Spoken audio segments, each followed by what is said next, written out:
The fall of the Soviet Union in the late 1980s marked the end of the Cold War, a period of tension, competition, and hostility that had lasted nearly 4 decades and divided Europe and the world into two distinct ideological camps, the West and the East.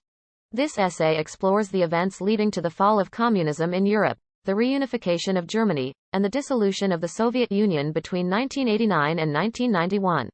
The Berlin Wall, a physical and symbolic barrier between East and West Berlin, had been a constant reminder of Cold War divisions since its construction in 1961. On November 9, 1989, the wall's gates were opened and its demolition began, symbolizing the end of the Cold War. The opening of the wall was enthusiastically welcomed by many East German citizens who had been cut off from the West.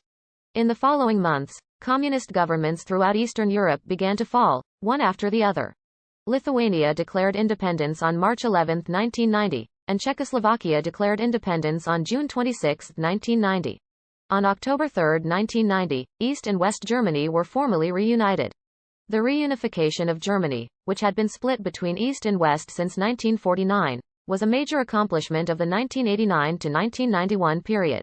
In East Germany, a new government was formed and the West German political and economic systems were adopted, and citizens of the formerly divided country were finally able to physically unify. The dissolution of the Soviet Union on December 26, 1991 marked the official end of the Cold War and the beginning of a new era in international relations.